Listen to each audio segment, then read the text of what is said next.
Hello, and welcome everyone. I'm Jane Clark, CEO and Managing Director of the Coalition for Innovative Media Measurement, which is an affiliate organization of the ARF. Many of you have been tuned in all week, and today we're bringing you the fourth of 5 sessions about leveraging human psychology to build brands. Originally, the ARF planned to present these sessions over the course of one day at South by Southwest. But when South by Southwest was canceled, they still wanted to feature these excellent presentations. And so that's what we're doing this week. One session each day at 1 o'clock Eastern, North by Northwest is what we're calling it. So I'd like to give special thanks to our sponsors, Google, Oracle Data Cloud, and W2O. Note that we've allotted time at the end of the presentations to address your questions. So please submit them at any time using the Q&A box at the bottom of the Zoom window.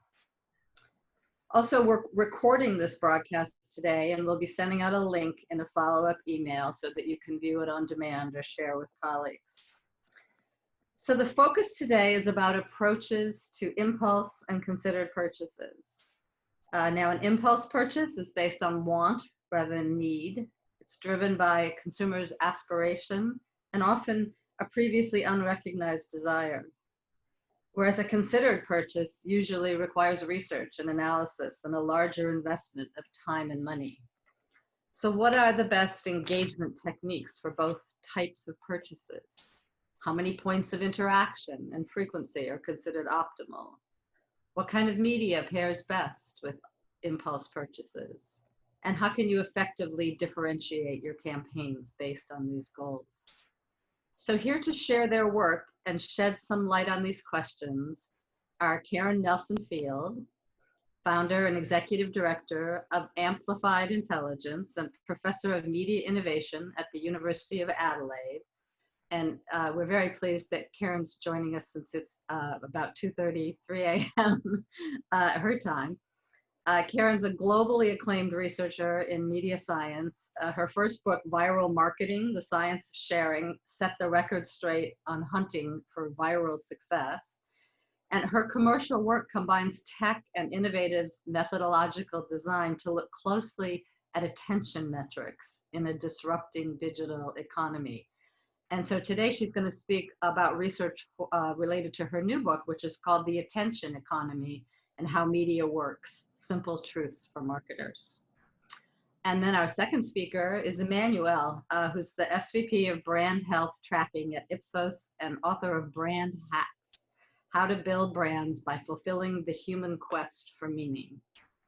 At Ipsos, Emmanuel supports numerous Fortune 500 companies by providing them with a full understanding of their customer journey.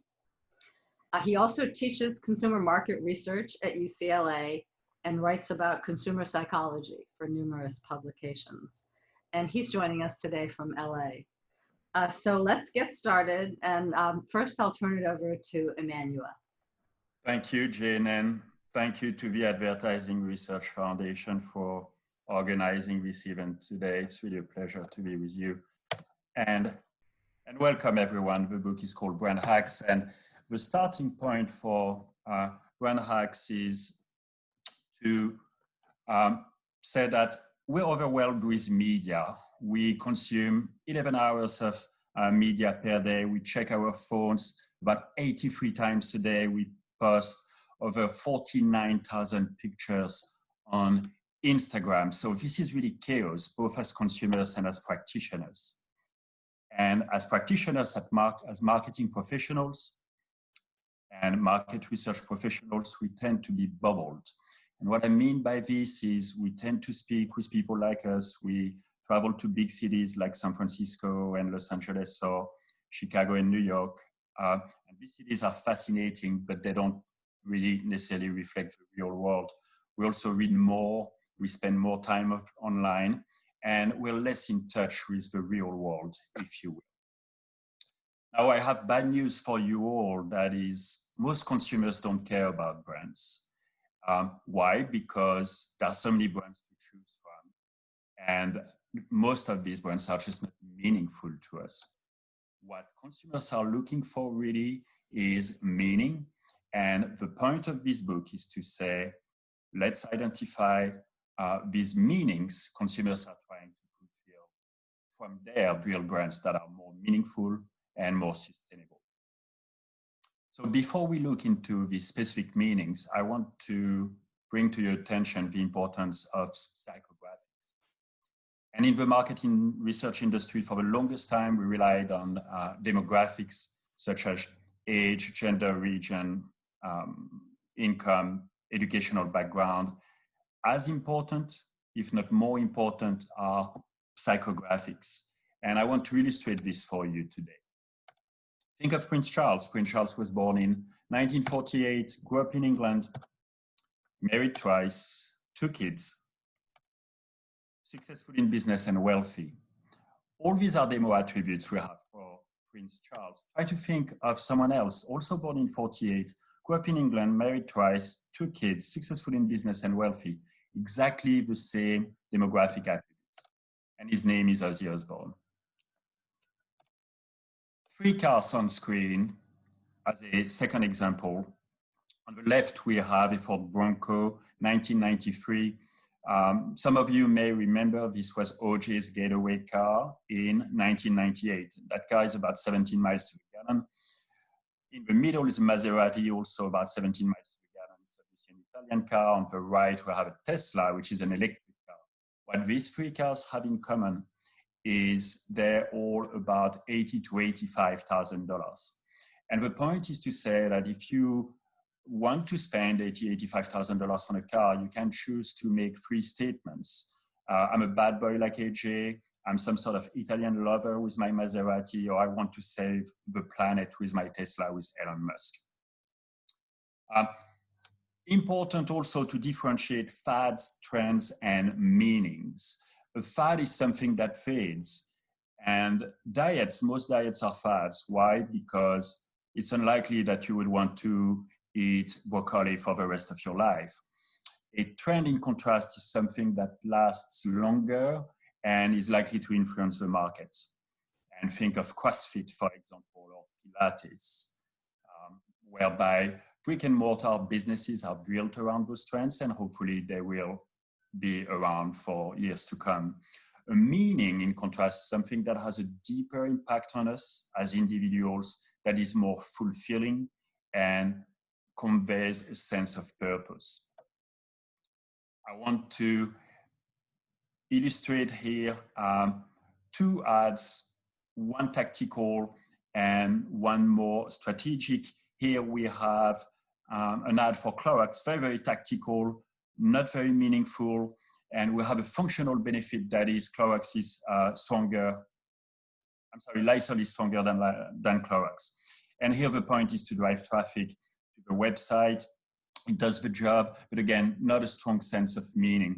The second ad, and I don't think the video will play today, is an ad for Clorox, and it illustrates someone taking care of an elderly person. And the point is to say that even in a category like bleach, that is highly functional in nature, you can convey a sense of purpose, whereby Clorox helped me take care of the elderly and of the community, which is particularly important in the context today.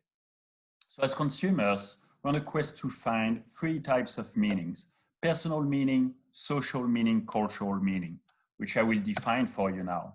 Personal meaning refers to what we do for ourselves. And an illustration here is from Paco Rabanne. This is in London, an ad in the tube.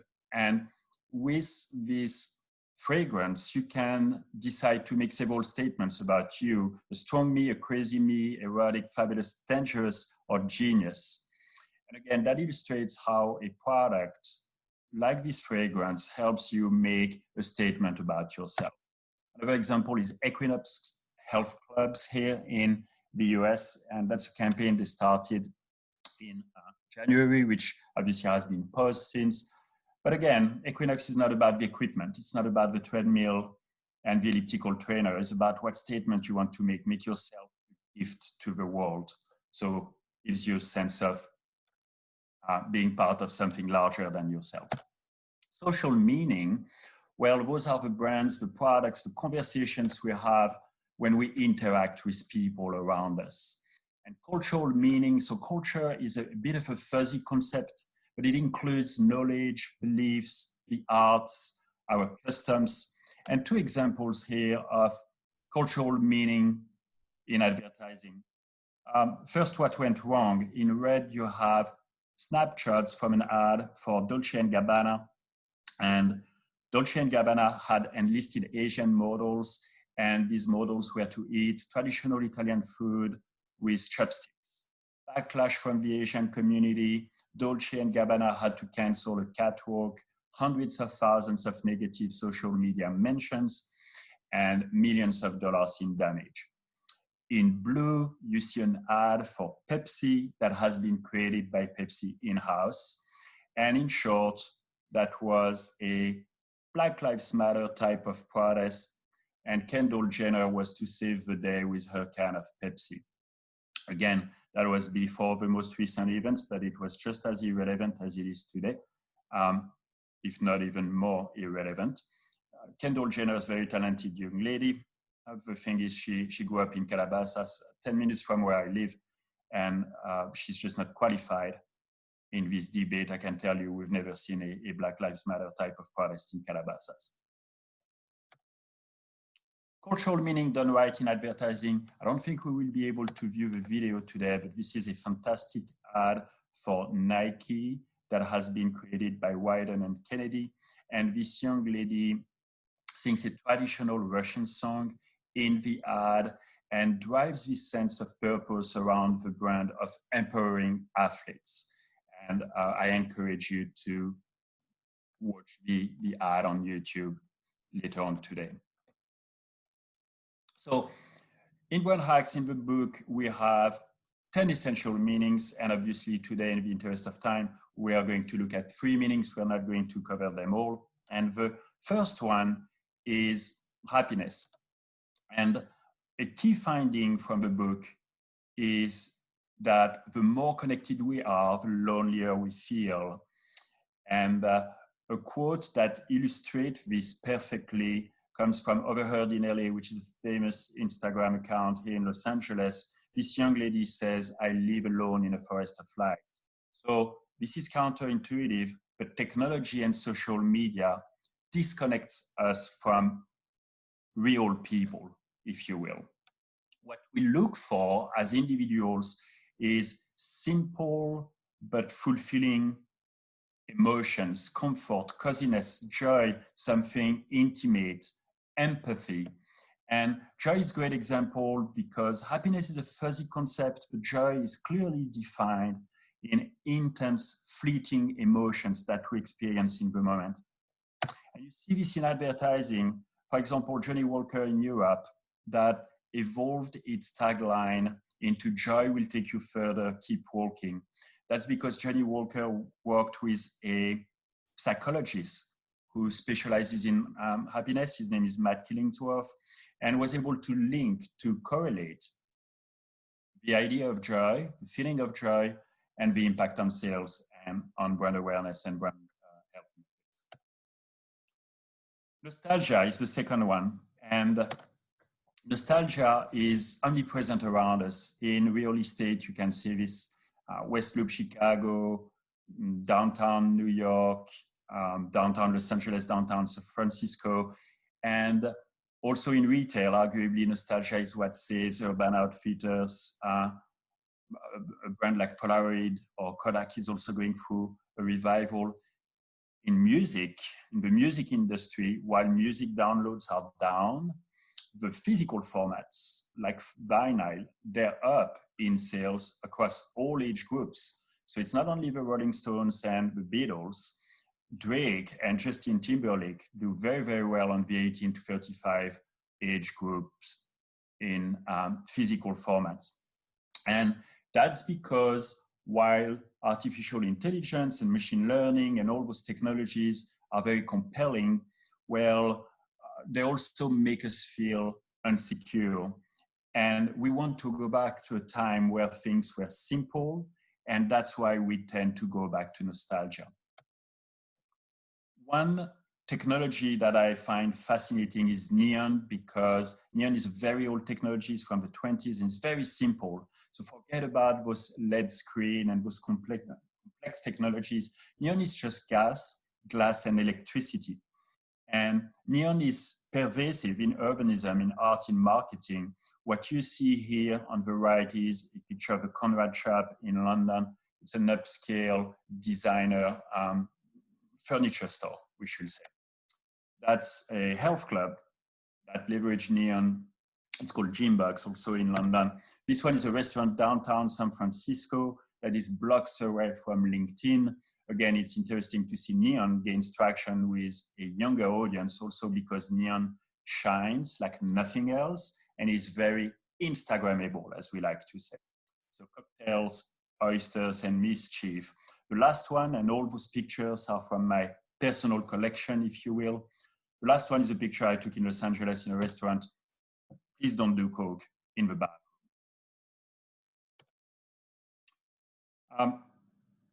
Last meaning, the sacred, the secular, and the new preachers. And before we start here, it's important to say that this chapter was written with respect for everyone's faiths and beliefs.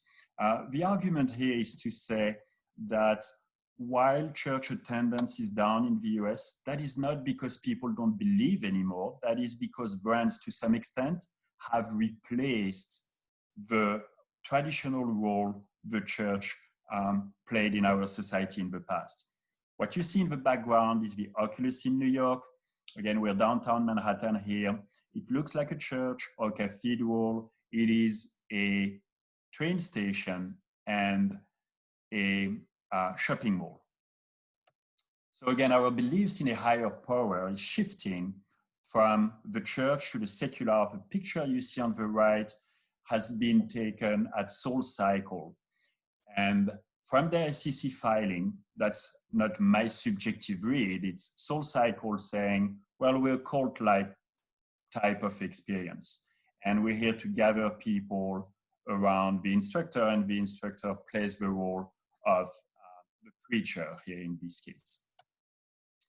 And I'll quote someone many of you know in our industry, Scott Galloway. He teaches at NYU. He's the founder of Prophets. And Scott says, Google is not a search engine. Google is an atheist God. Where do we pray? Where do we send information, hope there is divine intervention and get a better answer back? Our new God, Google. And the point is to say that a few years ago, we would go to church to find an answer and maybe talk to a priest. Today, we tend to Google our questions and get this immediate answer with this perceived perception of confidentiality. Apple stores are, in my view, a metaphor for cathedrals.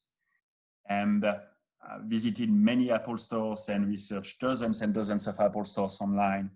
And the features you see very often, first off, is very, very large doors. In Regent Street in London, for example, they have larger stores on the street. In most Apple stores, you have very, again, gigantic doors, and they serve no functional purpose, these doors. It is just, the point is just for you to enter something big, something that's larger than yourself. You very often, in most stores, like in New York on Fifth Avenue, for example, you have that staircase. And the staircase is a glass staircase. Here again, no functional purpose whatsoever. In fact, it's a nightmare in terms of upkeep, to keep it clean, and it tends to be slippery. This staircase, it leads you to the light, and it leads you, in a way, to the divine.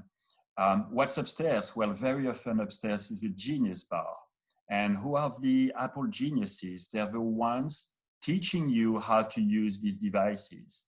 So in a way, the geniuses are running the Sunday school. And of course, who is God? God is Steve Jobs. So that's it for today. The important takeaway from this research and from the book is to say, this is not about achieving an end goal, whether with consumers, practitioners, or obviously both. both.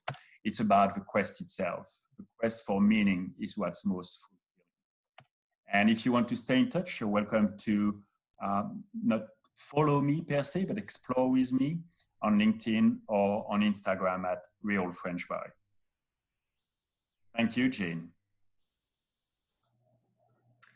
Thanks, Emmanuel. That was great. I have to tell you that my daughter, one of my daughters who's now 32, actually said to me one day, "Who needs a guru when you have Google?" So anyway, thanks so much for that. And now we're going to go ahead and move on to Karen's deck. So are you there, Karen? I am. Hi, Jane. All right. So I want to talk a little bit about my book also. As Jane mentioned, I just wrote a book on attention, specifically related to attention economy, and in it, you know, it kind of compiles a whole lot of the findings from, I guess, the last 3 to 4 years of our work.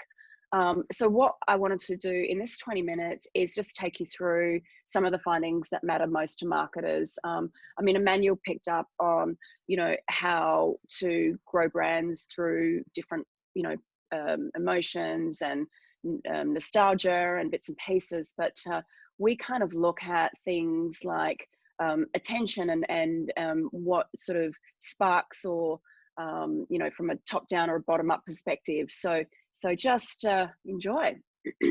Oh, before I do, I normally talk through the actual technology, and the reason why I do is because, with due respect, attention is a bit of the new black, and you know, we all want to wear that, and there is a lot of research out there that kind of, you know, is often more about, you know, how much attention do you think you paid, and a lot of research sort of falsely looks at engagement as attention. But I wanted to take you through the technology so that you understand that what we actually do is we capture whether people are looking or not, quite simply. And there are a few vendors like us in the world, so I think it's important that we take you through it. So this is basically how it lays out. So what happens is we have a collection app that we've built, and we will, it's an opt-in panel situation. We ask someone to be part of the test. They download our app, they log in as themselves. So they might go to Twitter, Facebook, YouTube, Instagram. We've done many BVOD platforms as well. They log in as themselves. So the importance of that there is that when they're sent to Instagram, they are, they're actually seeing their own content. It's not a fake portal or anything like that. So what we can do by incorporating our app structure is we can actually intercept ad load. And this is really important. So you'll be on YouTube, for example, or Facebook in your own feed, talking to your own friends. And what will happen is we can actually overlay the ads that are in Facebook that you would ordinarily see without you really knowing. So we will have intercepted with an eternity ad, for example. And the importance of that is that we can actually make sure that we control for creative, because, you know, Emmanuel literally just said this, that creative plays a big role in building brands, and we know this. So when you're testing media effectiveness, it's important that the creative is held constant across all platforms, because otherwise what will happen is, you know, if Instagram, for example, plays better or worse creative than YouTube or Facebook, for example, then, you know, you can't isolate the effect of the platform. It's more around the creative itself. So then what happens is you're experiencing YouTube or Instagram for 15 minutes or so, and we're actually also intercepting the camera. So the front-facing camera takes actual facial footage at 5 frames per second. Again, we actually get a double opt-in for this. So if anyone's concerned about GDPR, we are GDPR compliant. So the facial footage then is essentially happening in the background while you're viewing, you're scrolling, you're watching, you're being exposed to ads. And that facial footage comes back to our models, and the machine transposes it, gets into 3 types of attention that we actually align to a lot of literature. So we talk about high attention, which is when someone's literally looking at their phone and looking at the ad. Low attention or medium, whichever, if you want to kind of have a midpoint, is when they're looking at the screen but not looking at the ad. And we can do this because we also collect whereabouts on screen the ad is. I'll get to that in a moment. And then of course, no attention at all, where there's no opportunity or their face is nowhere near the screen. So that's really important for us because we actually see that low attention does actually punch above its weight. We'll talk about that in a minute. And the last thing that we collect is device metrics. So a bit like Moat. So we're collecting pixels, how fast they're scrolling, whether they're orientating the phone, you know, how big the ad is on screen relative. We also do sound, time in view, all of those types of device metrics. And the final thing we do if we're doing a proper research piece, if we're just collecting data, we don't always do this, but if we're doing a research piece, what will happen is we'll ask someone then, and it's all seamless, to go to the virtual store at the end, and the brands that we've populated within that exposure are actually in a virtual sort of discrete choice kind of manner. So then someone can pick. So there's no recall. We believe that choice is a lot more about familiarity or priming. So it does take into account both implicit and explicit memory, whereas recall obviously is an explicit memory measure. And you know, over the course of the last few years, these are the different platforms that we've considered. We also consider television. Excuse me, I've had a slight infection in my chest. It's winter here, people.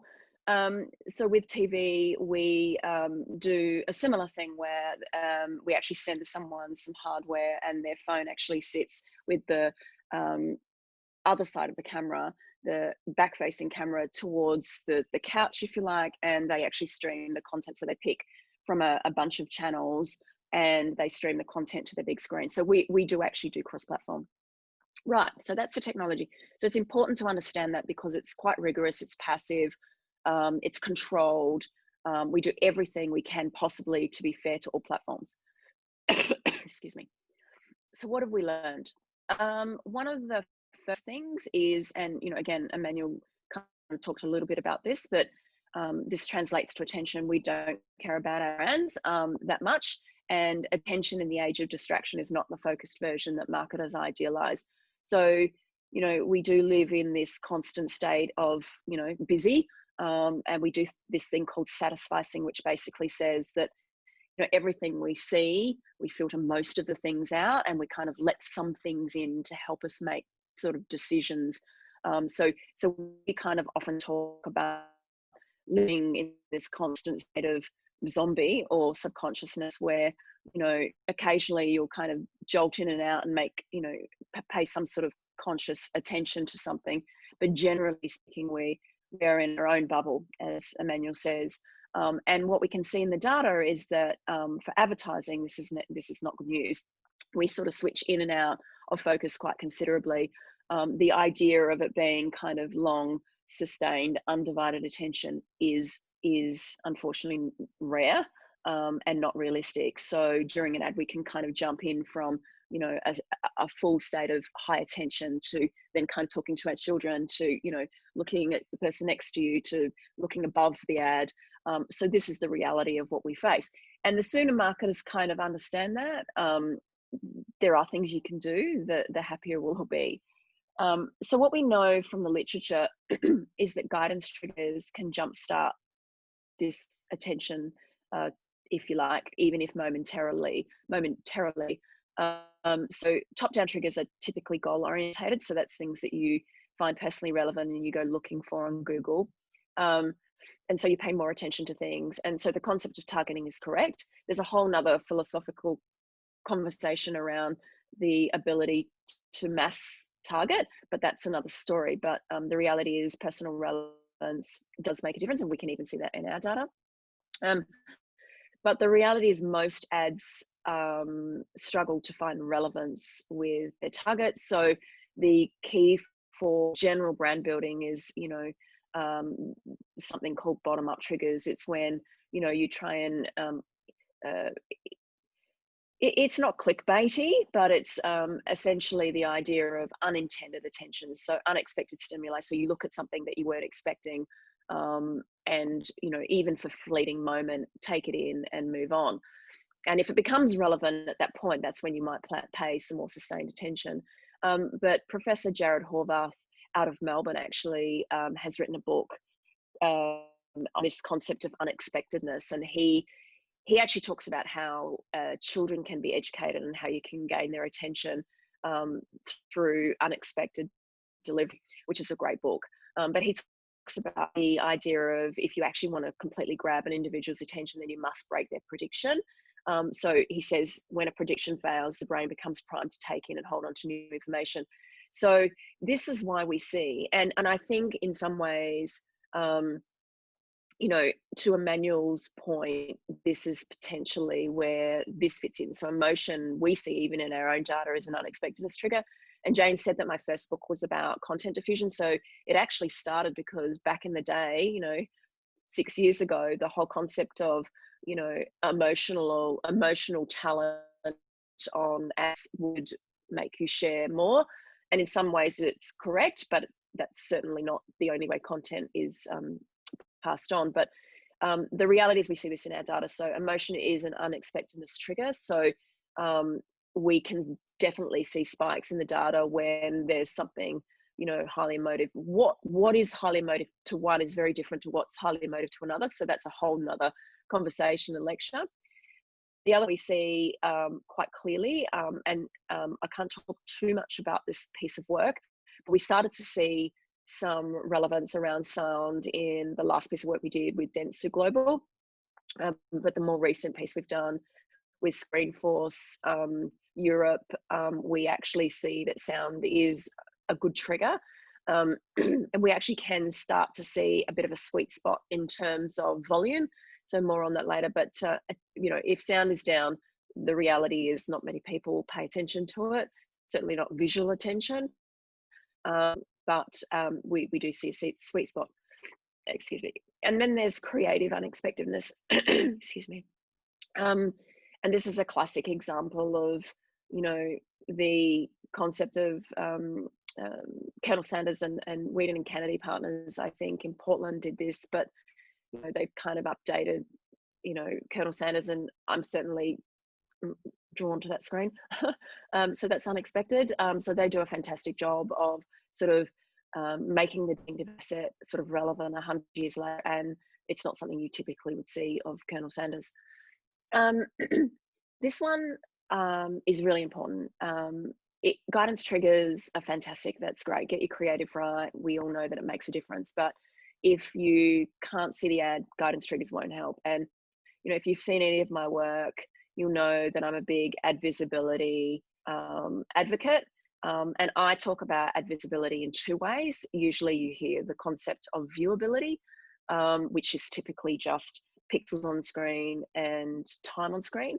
But actually, because we scrape the device data, so we can see how long an ad, or sorry, how many pixels of the ad is on screen. And we also can see coverage. So coverage is more around spatial clutter. So it's how big the ad is on screen versus how much of the ad is on screen.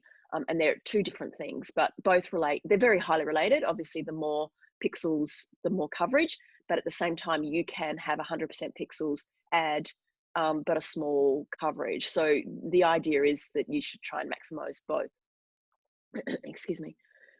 So let's start with coverage. So again, coverage is about spatial clutter. And we know that clutter significantly reduces advertising effectiveness and impairs memory. This is, you know, I mean, I've done work on it myself, but lots and lots of authors have as well. I mean, and we see it in our most recent data. So when screen coverage is low, more clutter appears, obviously, and the lower likelihood the brand will be chosen, and the lower likelihood the brand will have any attention paid. So coverage does it has quite a relationship with attention. And ad pixels. And again, I've probably seen some of my work, but I quite happily tell everyone that low ad pixels can be the difference between seeing the ad or not. And I think people fail to, I do get the argument occasionally, oh, well, you know, you can optimize for that, but no one does. So it's very frequent, you know, the brand is front and center in the first 2 seconds, covering the screen or covering the ad in most cases. So So, you know, at the end of the day, it's probably not, you know, rocket science to say that if you can't see the ad, it's not going to have an impact. And we also can see that this is very recent data, that ad pixels matter a great deal to attention. So again, when ad pixels are low, the ad can't be seen. So the higher the ad pixels, the more likely you are to render a behavior impact and have higher attention paid. And that is the different thing. So we'll talk about the relationship between attention and behavioral impact in a minute.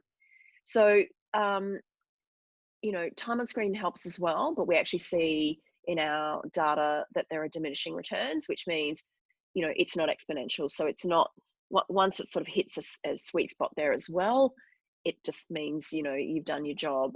But the reality, time on screen matters, but not as much as an ad being seen in the first place, and we can see that. So, you know, why is it that attention varies so much between platforms? The reality is pretty simple, because ad pixel screen coverage and time and sound, definitely, wait for my more recent research I'm going to release in July, differs so significantly. Again, go to some of my older work and you can see, point out the significant differences between the platforms. And that's not necessarily saying that one platform is bad and one platform is good. It's just a reality. So if that actually has an impact on attention, you have to optimize for that and pay the appropriate CPM. So what I wanted to talk about, which is really, really important, is attention and brand choice are cousins, not siblings.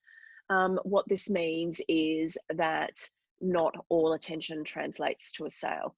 And hopefully that's not a surprise to you.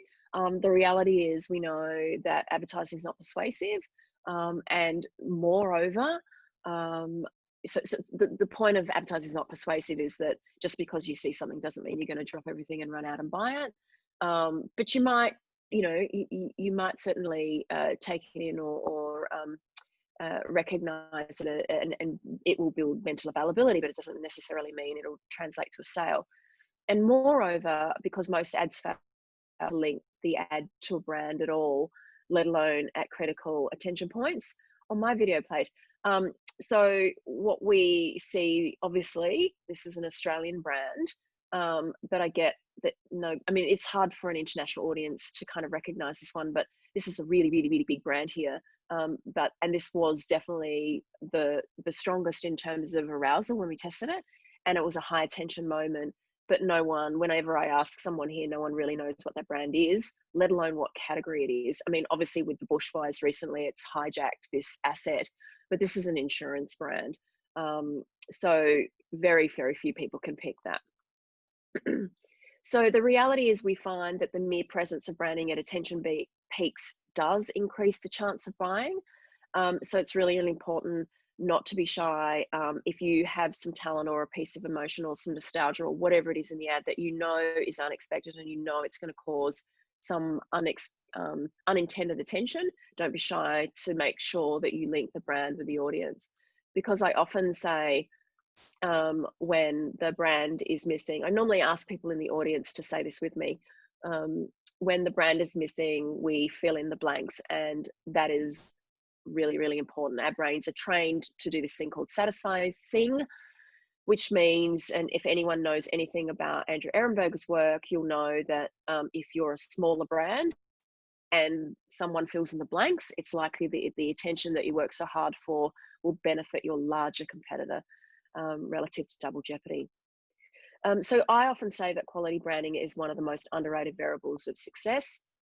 Some good news is there is value in low attention. So we talked about the different layers, right? So again, you know, when you're scrolling on Facebook, the ad is in a peripheral view. You're likely just sort of looking at the feed above or messaging, but you're in eye shot. So as much as we all strive for this concept of high attention, we actually do see that low attention processing punches above its weight in terms of impact.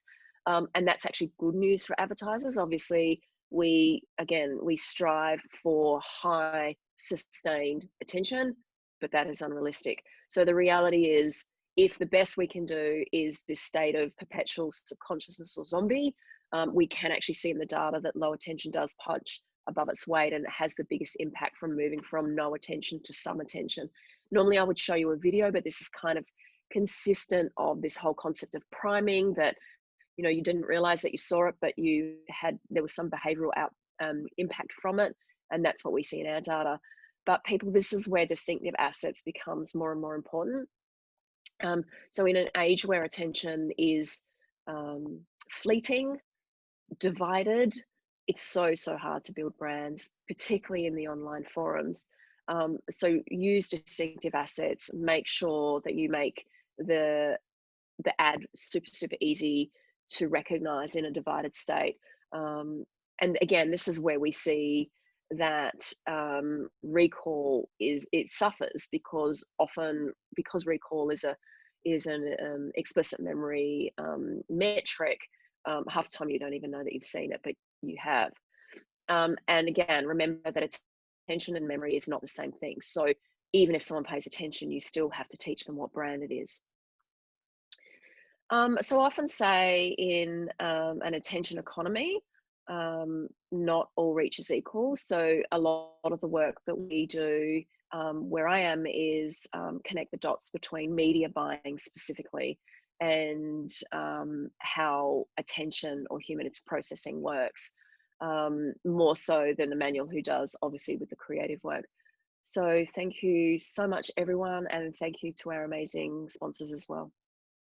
Wow, thanks to both of you. My big takeaway here is consumers don't care about brands, and they don't pay a lot of attention to the advertising. So these are really great tips that both of you have given to marketers to help to deal with this reality.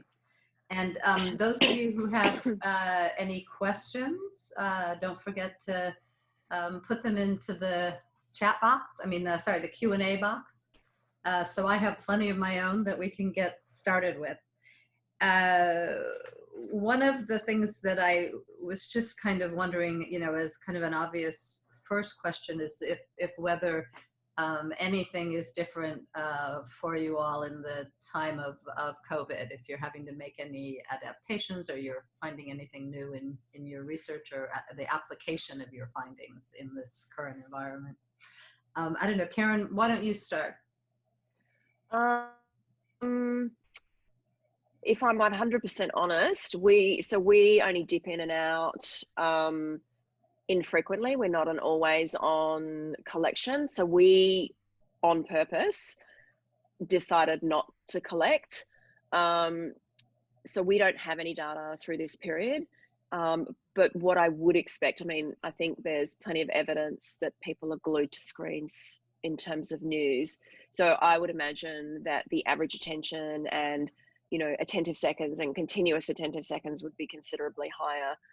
But we actually made a conscious decision not to collect during that period. Gotcha. Yeah. No. And how about you, Emmanuel? Thank you, Jane. Reflecting on the presentation today, meaning was important before COVID. It will be even more relevant after COVID for all the reasons we know. And from a measurement standpoint, from an Ipsos standpoint, if you will, now is the time to establish baselines for measurement for brand health and creative excellence. Now is the time to learn more about your audience, your customers, rejectors, lapsed customers. It's a new relationship with this audience, and it's a fantastic time to learn and bring some color to the data that we did not necessarily have in the past. Yeah, great. So, Emmanuel, also, we've heard a lot in this time, particularly starting with COVID and now moving on to the Black Lives Matter protests, all about the importance of purpose for brands, and in a lot of brands, bringing out purpose campaigns or altering campaigns to bring in that important message. So, I'm just wondering, how does your work kind of fit in with this whole kind of trend towards more purpose driven, advertising and marketing? Yeah, purpose has been a buzzword for the last, call it 2-3 years. Prior to this, it was politely called corporate reputation management, or whatever we want to call it to make it sound cool. And a lot of brands have claimed a purpose, and it is now important to live up to this purpose. So in a nutshell, I think some brands can claim a purpose and it's credible because it's built in. If you think of, say, National Geographic. So National Geographic wants to do good for the planet, and that makes sense because they have those beautiful pictures. And it's embedded in the brand. You have brands that adopt a purpose and that purpose is credible. So that's also a way to go. But the last category is when brands have no connection whatsoever to a specific issue and don't live up to this purpose. And that's where we see some disconnect and frankly, some backlash from consumers. So in a nutshell, what's changing is 6, 9, 12 months ago, as a brand, you could claim a purpose. Today, and for the next 3, 6, 9, 12 months forward, you have to live up to that purpose. You have to demonstrate that purpose. Yeah, no, I'll tell you, my first job in research was at National Geographic, and talk about a strong brand connection. It was very easy to take that brand very far into any platform. I have a question here actually that's come across from the audience. So this one is for Karen from Anna Ross. It says, Karen, wonder if the heightened impact of low attention also due to the brand power. And then she gives example, e.g. brands that are more iconic and recognized benefit more from low attention lift versus the brands that are unknown and not well defined. So she's curious that if you have any data on that. Do you get the question? I totally get the question. And that's a lot of the work that comes from Heath on low attention processing. So she's obviously read that book. What's interesting about that is I have a PhD student as we speak who is looking back through our data. So we have, I imagine that hypothesis is correct, that big brands need less attention to punch through. So that's one of his hypotheses, but I would actually suggest that that's likely, yeah. Okay. I don't see any other questions in the chat right now, so I have a bunch more for both of you. So, Emmanuel, I'm wondering about, the whole ability to do, more addressable advertising in both digital and even now in television, and how one of the challenges there is, doing relevant creative to link with the media. So I'm just wondering if you could talk a little bit about how you're advising your clients on tailoring creative messaging, with media addressability, media targeting. I think that's a good one because I know it's also a debate. The Advertising Research Foundation has been moderating, if you will, for several months, several years now. In a nutshell, the beauty of addressable advertising is the ability to target audience groups with ads that are more specific. In that regard, it's a good thing because we can now deploy a wide range of creatives that in turn are more relevant to the specific audience groups we target. We just don't want to target too much. I think it's tempting to over-segment the audience, and we just don't want to get too many segments. One, candidly, from a user standpoint, from a consumer standpoint, it becomes creepy. And two, you have some limitations from a legal standpoint now, as we know. And last but not least, from an ad effectiveness standpoint, whether it's the upper funnel or in the lower funnel, we don't see massive benefits when we cut too many segments anyway. So what's important is for the ad to be relevant to a cohort, a audience group. It doesn't have to be relevant to necessarily to a specific individual. Oh, great. Okay, that's really interesting. So in the interest of time here, Karen, I want to move a little bit more on to, I was really intrigued in your presentation about the potential of kind of developing new currencies based on measures of attention or gaze or eyes on screen. You know, how could that work, you know, in kind of cross-media measurement solutions? Do you think it's going to be possible to have measures of attention factored in? You know, it's been a discussion for a long time in the industry. Could we do that? So I was wondering how your work advises on that. Yeah, I mean, cross promoting, definitely pick up the latest walk guide planning for attention. Excuse me. Because conversations have moved from can'ts to applicability, right? So we actually see that lots of brands, publishers, even measurement companies, so Ipsos is actually an author in this, are actually saying it's time. And what attention does is it kind of gives, so attention is never going to be a currency unto itself.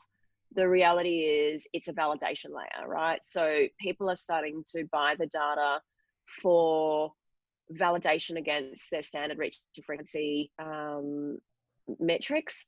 And it sort of adds, and there's different look at it because, you know, obviously you can't always buy for 100% pixels. So what other things do you look for within a buy?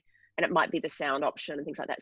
So the data is now starting to be used as a supplementary layer, which is essentially weighted against traditional measures of reach and frequency. And lots of people are and lots of very high profile organizations are kind of moving towards that. But again, what it does is it takes it away from just being an inward facing measure, which is, you know, reach and frequency as per measured by the seller or the publisher, to one that is, you know, beholden or outward facing. So it's about the actual human, a real human, and how they interact with the platform. And as I said, a lot of the modality of the platform does play a big role in how attention to ad plays out. And so they're all very, very different and they all play their own role. So that's kind of where it's headed at the moment. Thanks. Yeah, and I think you mentioned this WARC special issue, and is this is related? There's a group called the Attention Council. Do you want to say anything more about that? I mean, it's actually a separate thing. I'm also a member or founding member of the Attention Council. So there was a group of like-minded, I guess, attention vendors, if you like, who all have a similar passion in transparency, in measurement, and we started the Attention Council last November, and we launched it in New York. But now we've got some new members, and it's growing every day, like Microsoft, Diageo, Dentsu, AB InBev, Electrolux, Moet, British Gas, you name it. Everyone wants to, because there's a lot of people that are saying we want some change in the measurement system. Again, knowing that we can't literally switch to a new currency tomorrow, it'll take a long time. But yeah, the interest in it has been really, really amazing. But the WARC publishing is a little bit different. So as an academic, I guess, in the space, I was asked to special edition, so edit a special edition of attention around factors that I think are really important. So we look at you know, the value of it, the measurement on how we apply it. We look at applicability, as I said, but we also look at the ethics piece. So so definitely pick up that if you can, because we've got Spotify, Dentsu, Ipsos, the Attention Capital. So Attention Capital is Joe Marchesi, who actually are capital investors in the space. Oh gosh, I'm going to probably forget lots of people. The Co-op in the UK. Yeah, there's lots and lots of really, Mars, of course, GSK. So there are some amazing authors that have all stood up and said, we want to be a part of this concept. Okay, well, we're starting to get a little bit close to the end here, and I'll ask you each for kind of your final word, but I think I have time for one more question. Kieran, you mentioned something about sound, and you didn't really talk much about it. Could you, sort of intriguing, could you just say a little bit more about that before we close off here? I can't say too much because the first round we did with sound, to be honest, not a lot of people have sound on in some of the socials, won't pick them out. So when you want to look at findings, you want them to be generalizable across multiple platforms. So the first couple of times we did it, we saw some promising findings related to sound, but the sample, the incidence was too small. So what I will tell you is now the results that we find is across 11 groups, and it is all related to this sweet spot. So you'll have to wait till July. Oh, you're going to leave us on the hook here. Okay, well, why don't I just ask each of you if you have any final thoughts, anything that you didn't say, or any final kind of tips for marketers as we move forward here into this this new normal, as we're calling it. Emmanuel, you have anything? Let's keep learning. I think that's my final words, if you will.